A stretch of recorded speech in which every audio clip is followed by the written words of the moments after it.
quinto ano, tudo bem com vocês? Sou a professora Santina. Como passaram da semana passada? Eu espero que estejam todos bem, não é? Gostaram da nossa aula passada? Muito bem, então hoje nós vamos dar continuidade, mas para começarmos a nossa aula, também nós precisamos dos nossos materiais. Vocês já estão aí com a folha de papel, o caderno, lápis, caneta, borracha? Tá tudo prontinho ali para começarmos? Então, quem está tudo pronto, pode já começar a fazer a anotação da data de hoje e aula de ciências. Quem ainda precisa de um tempinho para ir buscar os materiais e fazer essas anotações, eu vou aguardar e eu já volto, tá bom?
Nós estamos estudando ainda o sistema nervoso, tá? Então, hoje nós vamos terminar esse conteúdo que é o sistema nervoso. Vamos dar uma repassadinha nele e tentar dar um aprofundamento. Vocês lembram da anatomia do sistema nervoso? Observem essa imagem aqui, olha, que eu passei na aula passada. O sistema nervoso, ele é constituído pelo sistema nervoso central e o sistema nervoso periférico. Estão lembrados disso? E o sistema nervoso central é constituído pelo encéfalo e a medula espinhal.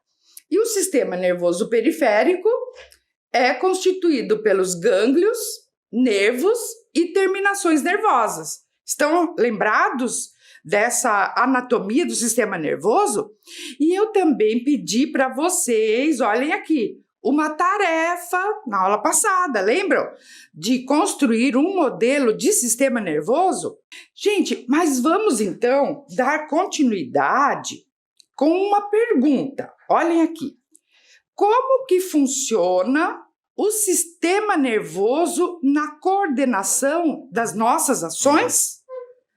Vocês lembram dessa imagem aqui que eu mostrei para vocês na aula passada?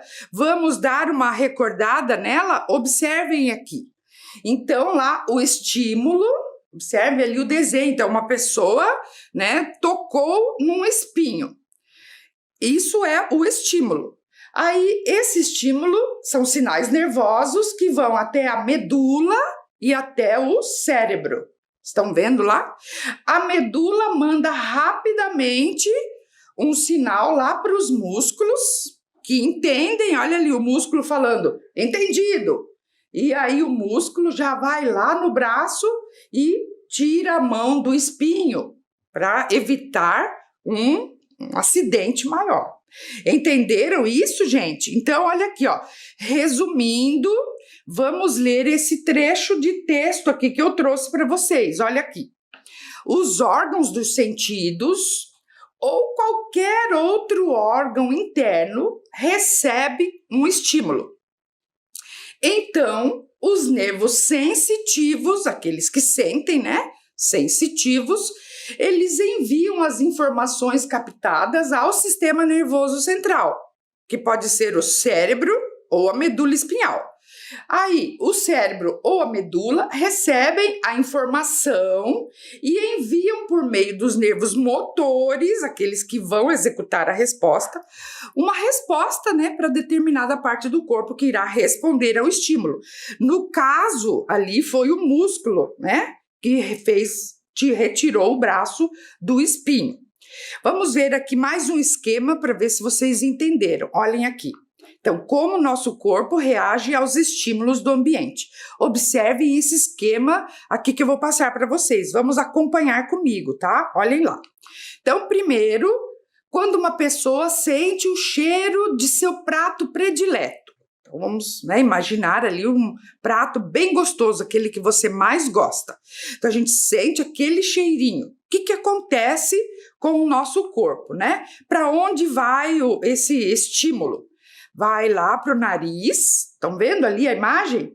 Então, no nariz, existem receptores ali na mucosa nasal que captam o cheiro.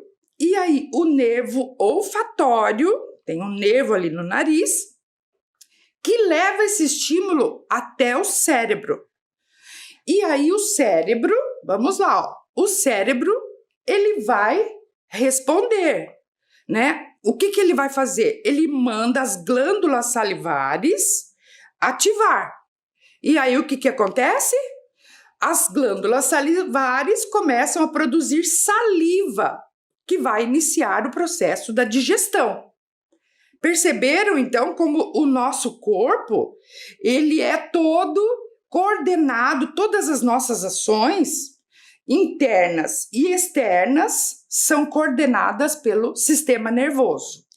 Gente, eu trouxe aqui um vídeo, bem curtinho, que vai mostrar como que nós reagimos a esses estímulos do ambiente. Então, vamos assistir aqui um pedacinho desse vídeo?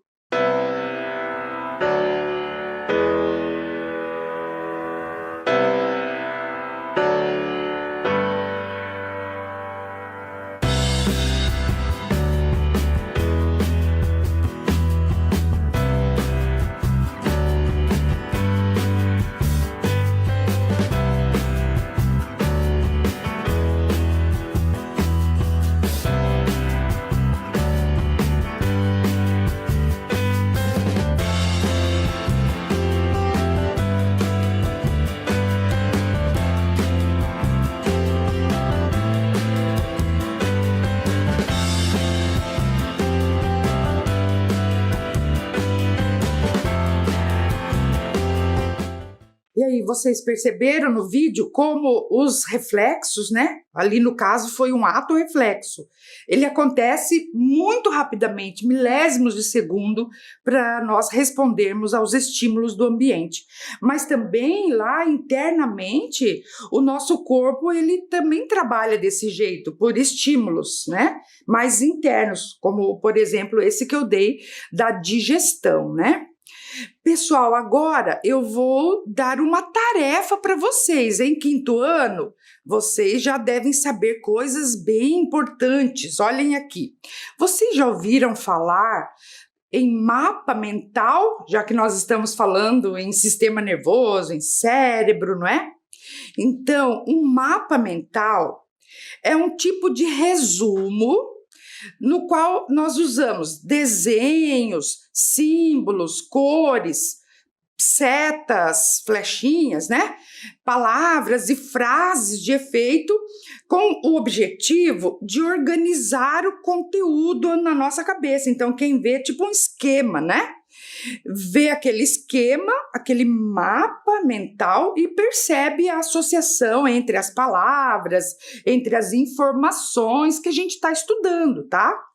E também, elaborar mapas mentais ajuda o cérebro a estudar melhor, tá?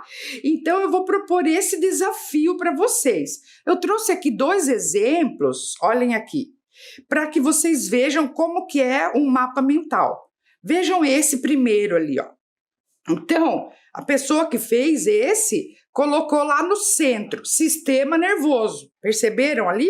E fez até um desenho de um neurônio lá no meio. E com as setas, né, vocês percebem ali? Coloridas, foi colocando sistema nervoso central, sistema nervoso periférico, o que é um ato reflexo, o neurônio, quais são as partes de um neurônio. Perceberam o que é um mapa mental?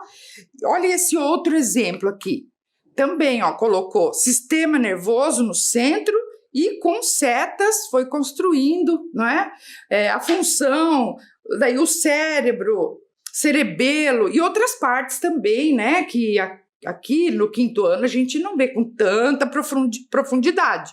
Mas se vocês quiserem se aprofundar, vocês podem, com a ajuda ali dos seus familiares, né? Pesquisar mais e, né, tentar construir um mapa mental desses. Então, a tarefa que eu vou propor para vocês é essa. Vocês vão elaborar um mapa mental utilizando desenhos, setas, palavras ou frases que se relacionam ao sistema nervoso, tá? E o funcionamento dele. Entenderam mais ou menos ali, gente? Qual é a proposta? Eu vou dar um tempinho para vocês copiarem.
conseguiram anotar aí a tarefa? Ah, eu quero ver esses mapas mentais ali que vocês irão fazer, hein? Muito bem. Mas, gente, vamos continuar falando um pouco mais sobre o nosso cérebro, do que nós somos capazes de fazer? Antes de nós começarmos, olha aqui, eu quero que vocês, olhem aqui, tá? Vocês fixem os olhos no texto que eu vou colocar daqui a pouquinho, tá? E tente ler corretamente esse texto, tá? Então, vamos lá? Estão preparados, gente? Então, vamos lá. Quero ver se vocês conseguem fazer a leitura deste texto. Olhem aqui. Vou deixar um tempinho para que vocês leiam este texto. Se for preciso ajuda ali de alguém da sua família que está te acompanhando, não é? Então, conseguiram ali perceber? Vou dar um tempo, hein?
E aí, conseguiram fazer a leitura?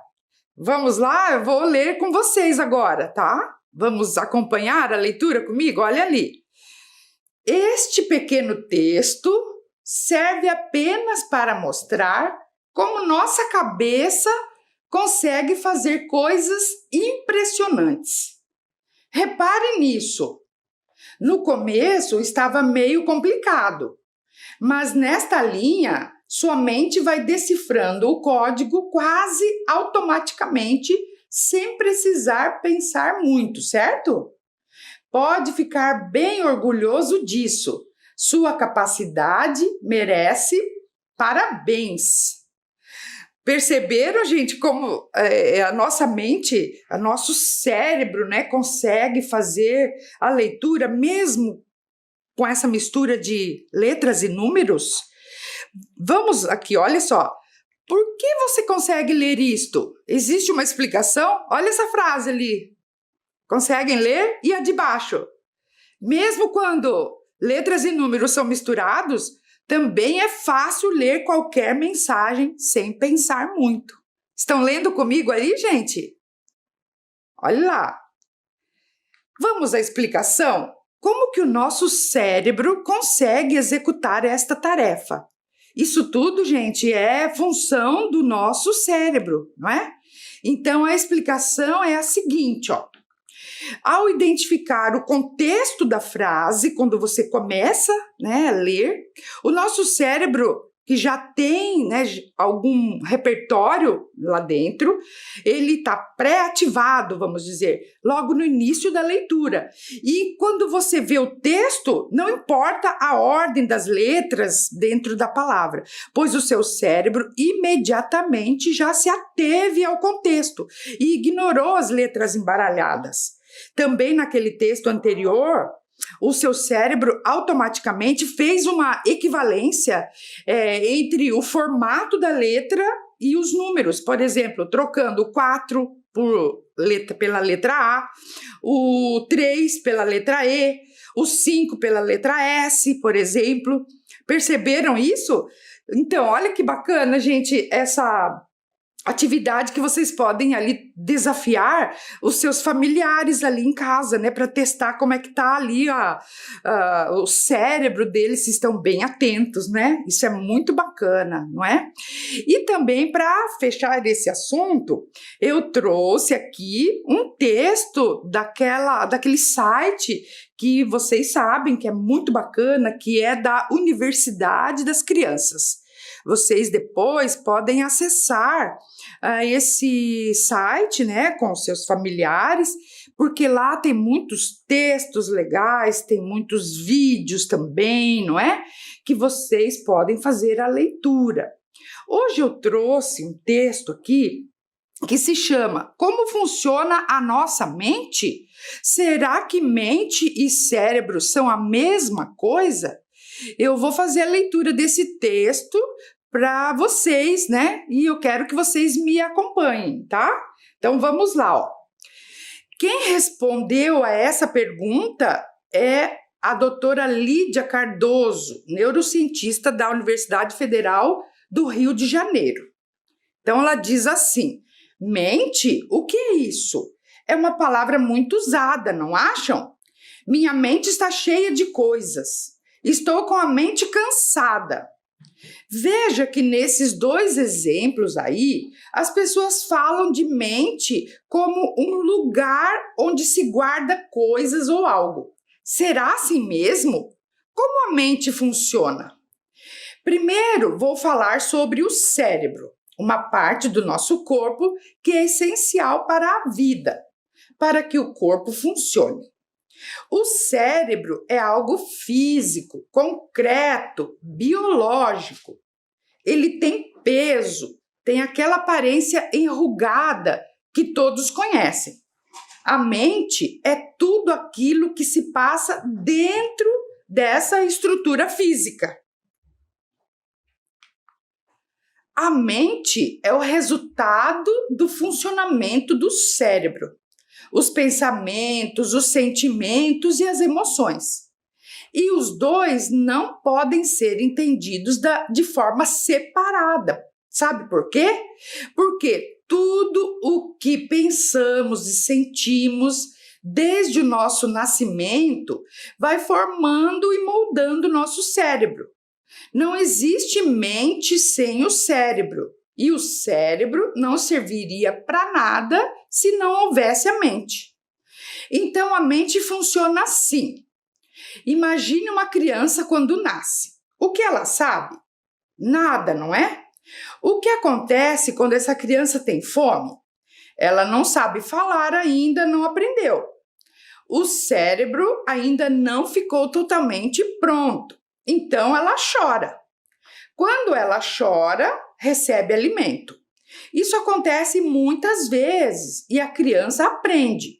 O cérebro dela registra que quando sente fome e chora, logo depois alguém dá alimento e resolve o problema.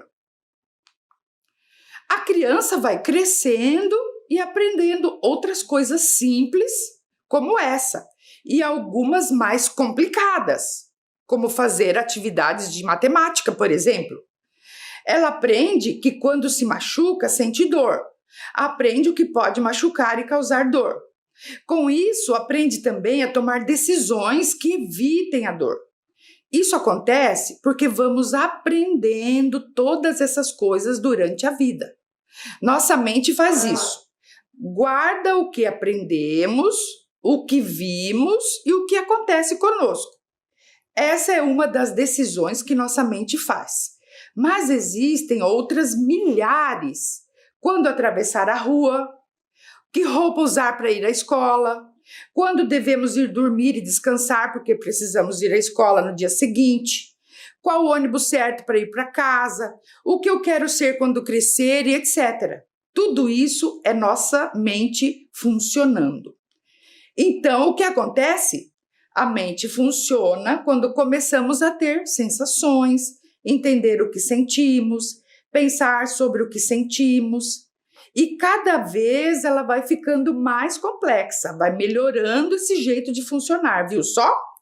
A nossa mente ajuda a acumular informações que o cérebro processa para tornar a nossa vida possível. Interessante, não é mesmo? Gostaram dessa leitura? E entenderam, né, a diferença entre mente e cérebro? Quer dizer, os dois estão intricados, né? A mente está dentro do nosso cérebro, é tudo que nós vamos guardando, não é? Vocês viram a Universidade das Crianças? Quem respondeu isso foi uma neurocientista, né? Doutora Lídia. E também existem muitos neurocientistas falando nisso, né? Eu vou mostrar para vocês aqui outros neurocientistas brasileiros, tá ok? Então, eu vou mostrar, por exemplo, aqui a doutora Susana Herculano Russell, que eu já mostrei para vocês algumas aulas passadas, mas só queria retomar um pouquinho, né? Que ela é bióloga, neurocientista, professora universitária, quero trazer para vocês exemplos de neurocientistas. Ela e lembram do Dr. Roberto Lente, eles dois conseguiram, por uma técnica que eles descobriram, chegar ao número de 86 bilhões de neurônios. Vocês lembram disso? E aí, como que podia isso ser traduzido para as crianças? E aí vem essa pergunta, ó, neurociência para crianças? Então, eu trouxe aqui para vocês alguns exemplos de livros de literatura infantil escrito por esses cientistas para que as crianças entendam um pouquinho de neurociência. Então, o neurônio apaixonado, vejam ali, ó, o mico do neurônio escutador, o neurônio de olho vivo, atenção, neurônios na bicicleta. Então, o doutor Roberto Lente escreveu alguns livros de literatura infantil para que as crianças entendam um pouquinho sobre neurociência. Lembram também aqui, ó, os personagens que ele utiliza são esses, olha, dentro da cabeça de um menino chamado Pedro Tiago Irineu Xavier. Olha só o nome do menino, e o apelido dele é Petix. E lá, dentro do cérebro dele, mora uma turma de neurônios, que é, por exemplo, o Zé Neurim, que é o capitão, né? Também tem Acumbente dos Prazeres, olha lá, é o neurônio das emoções. E aí lá embaixo, ó, o Giraldo Cerebelin, que é encarregado de controlar os movimentos do corpo. Lembram lá do cerebelo? Occipital do Luzes é o neurônio da visão, aquele que controla o piscar dos olhos, né? Olívio Gravador é responsável pela audição, por escutar, não é? Então é muito interessante, né? Até eu tenho aqui, gente, ó, o neurônio apaixonado. E eu trouxe aqui, se vocês quiserem dar uma olhadinha depois, né? É muito bacana de nós conhecermos. E o professor lá, Roberto Lente, ele foi ajudado por uma outra neurocientista, olhem aqui, ó, a Eliane Volkan. Essa neurocientista é uma médica, né, e ela estuda pessoas e os neurônios emocionados, quer dizer, ela estuda o cérebro, como que ele reage às emoções. Então, até trouxe uma foto aqui para vocês verem, olha só. Ela coloca vários eletrodos na cabeça das pessoas, né, que vão lá fazer o teste com ela, e ela vai passando várias imagens de coisas legais, de coisas feias, né? E ela vai tentando observar no cérebro como que a pessoa reage a essas emoções. Olha que pesquisa bacana essa da doutora Eliane Volkan, como que o nosso cérebro reage às emoções. Muito joia, né, pessoal? Também eu trouxe aqui um neurocientista, o Dr. Miguel Nicoleles. Vocês já ouviram falar dele? Então, o Miguel Nicoleles é um médico também, cientista, neurocientista brasileiro, e ele e a sua equipe, eles elaboraram um projeto chamado Andar de Novo. Em inglês é chamado Walk Again. E o que é esse projeto? Ele tenta construir uma máquina, né, que faz com que as pessoas paraplégicas consigam andar novamente, por isso que é andar de novo, né? E não sei se vocês estão lembrados, mas na Copa do Brasil, a Copa do Mundo, que foi aqui no Brasil em 2014, a abertura da cerimônia foi feita por uma pessoa paraplégica que deu o primeiro chute. Olha aí a imagem. Não sei se vocês conseguem observar, né? Uma pessoa paraplégica dando o primeiro chute, né, na bola que depois iria, né, ser a bola da Copa do Mundo aqui no Brasil.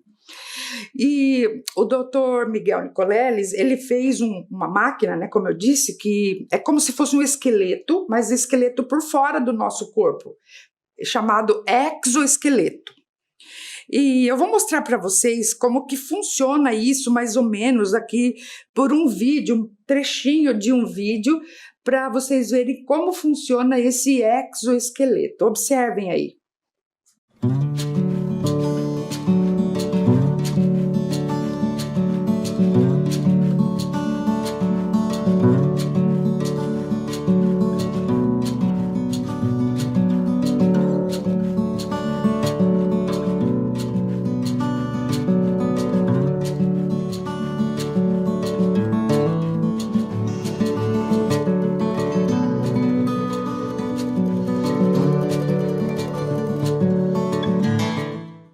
E aí, vocês viram?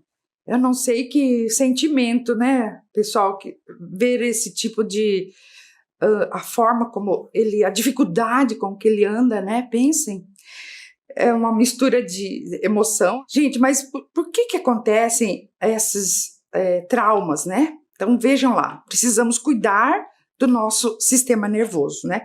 Você viu ali no vídeo que nós falamos sobre paraplegia e tetraplegia, não é? O que são essas duas palavras? A paraplegia é a paralisação das pernas. Então a gente diz assim, a pessoa ficou paraplégica.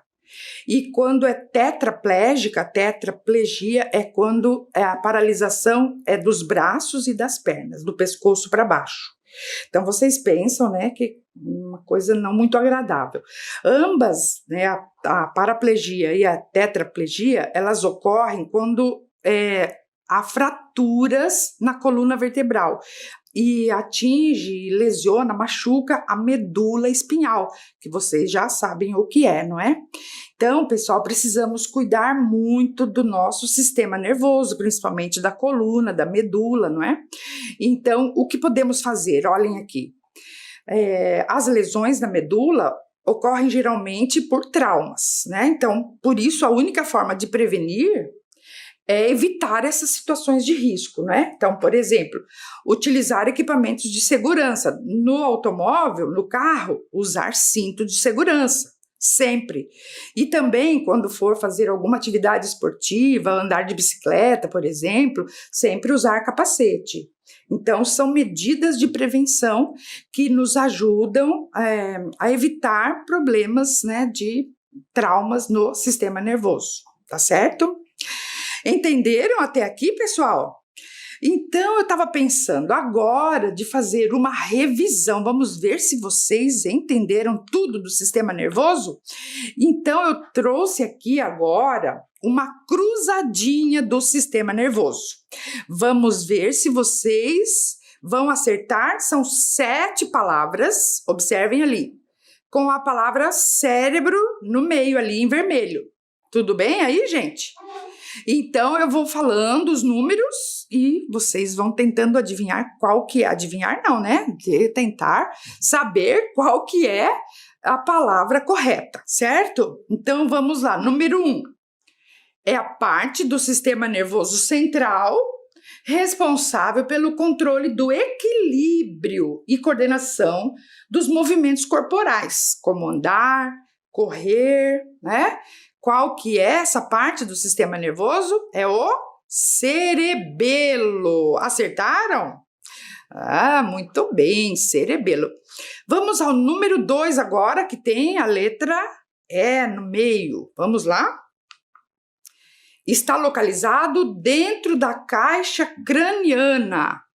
O que está dentro da caixa craniana é o encéfalo. Muito bem, encéfalo. Tudo que está dentro do crânio, da caixa craniana, é o encéfalo. Vamos ao número 3, tem um R ali no meio. Vamos lá? Prolongamentos dos neurônios, que fazem a ligação entre o sistema nervoso central e o restante do corpo. Como se chamam esses prolongamentos? São os nervos. Olha ali, número 3, né? Vamos ao 4, tem a letra E ali, vamos ver. Cordão nervoso localizado no canal interno das vértebras da coluna vertebral. Acabamos de falar. O que é? A medula espinhal, não é?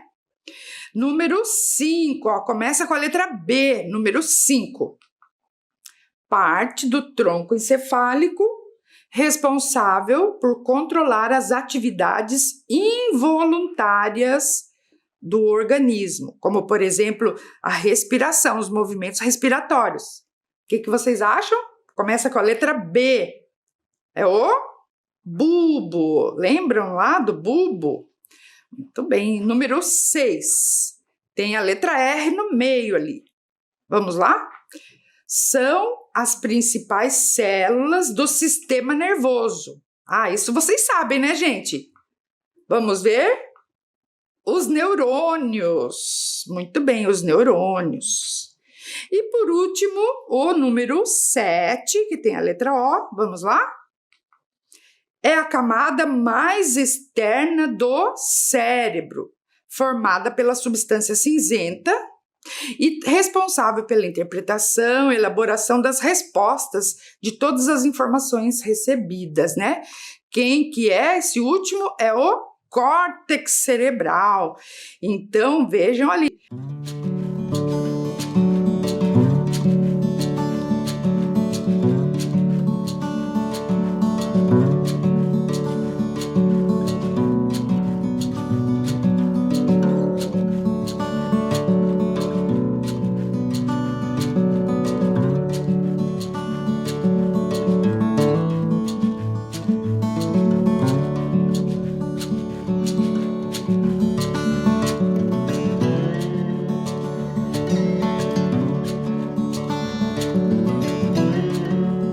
Acertaram tudo, pessoal? Então tá joia, né? Então, vamos para mais uma atividade? Agora, olhem aqui. Eu quero que vocês analisem essas ilustrações e também a situação que está escrita e faça a correspondência entre a atividade e a parte do sistema nervoso que é responsável por exercer essa atividade, tá certo? Vamos lá, a primeira. Observem lá. Mariana está lendo um livro. Qual que é a parte do sistema nervoso que é responsável por guardar essas informações e fazer a leitura do texto? Qual que é? Vamos lá? É o cérebro. Lembram do córtex cerebral, não é? Vamos para a segunda. Observem a segunda imagem e a frase. Quando está fazendo exercícios físicos, Luciana transpira bastante e seu coração acelera. Qual que é a parte do sistema nervoso responsável por controlar ali os batimentos cardíacos, né? Responder a esse trabalho da atividade física? Qual que é? Qual que é? É o tronco encefálico, lembram lá do bulbo, né? Da ponte. E o último ali, ó, o ginasta precisa de muita técnica, treino e equilíbrio. Quando fala em equilíbrio, qual que é a parte do sistema nervoso responsável pelo equilíbrio e o tônus muscular? É o cerebelo, aí, muito bem. Acertaram ali, gente? Que bacana, né, essa atividade? Vocês, se quiserem, podem inventar outras atividades ali com seus familiares, tá? Fica bem legal. E para terminar aqui a nossa aula, eu trouxe um quiz do sistema nervoso. Vamos ver se vocês sabem tudo sobre o sistema nervoso? Então, eu vou lendo as frases, vocês vão me dizendo se está certo ou se está errado. Tá certo? Vamos lá, começando? Então, a primeira é: a medula óssea faz parte do sistema nervoso periférico. A medula óssea faz parte do sistema nervoso periférico? Tá certo? Não, está errado, né, gente? O que está errado? Tem 2 erros aqui que é importante. Não é medula óssea, é medula espinhal, aqui do sistema nervoso. Medula óssea lá do sistema esquelético, do osso. E também, se fosse, né, medula espinhal, não faz parte do sistema nervoso periférico. A medula espinhal faz parte do sistema nervoso central. Tá certo? Ó, 2 erros aí. Legal? Aprenderam? Vamos mais um, então? O sistema nervoso funciona como uma grande rede de comunicação que se estende por todo o organismo. Estão lembrados? Verdadeiro ou falso? Verdadeiro, acertaram. Lembram das redes neuronais que eu falei? Muito bem, né? Vamos mais uma, se vocês estão atentos, olhem aqui. Os atos reflexos são atos voluntários. O que vocês acham? São atos voluntários?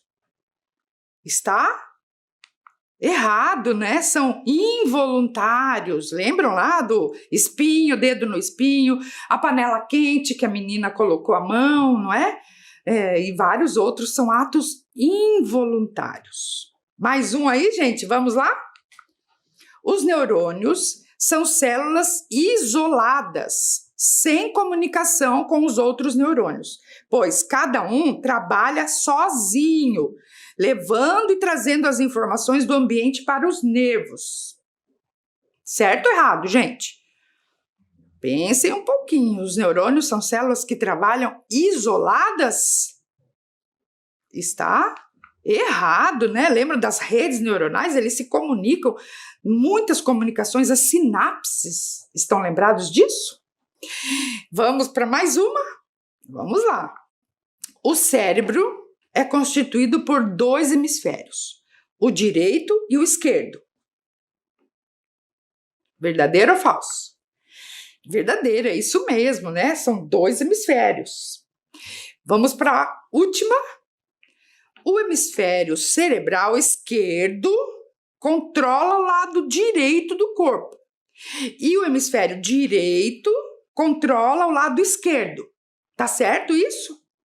O direito controla o esquerdo e o esquerdo controla o direito? É isso mesmo? É isso mesmo, gente. Lembram dos vídeos lá que eu passei para vocês, não é? Gostaram, então, dessas atividades? Vocês podem elaborar outras cruzadinhas, outros quiz, né, com frases, né? É muito gostoso de trabalhar assim. Faça aí com seus familiares, tá? Gente, mas estamos chegando ao fim da nossa aula. Eu só quero relembrar aqui a tarefa. Lembram lá? Eu quero que vocês elaborem agora que nós temos mais repertório, né, sobre o sistema nervoso, que eu falei um pouquinho mais sobre o cérebro, a mente.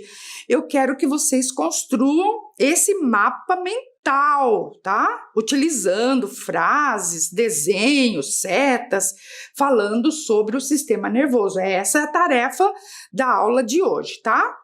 E aí, então, pessoal, nossa aula está chegando ao fim. Vocês gostaram da aula de hoje?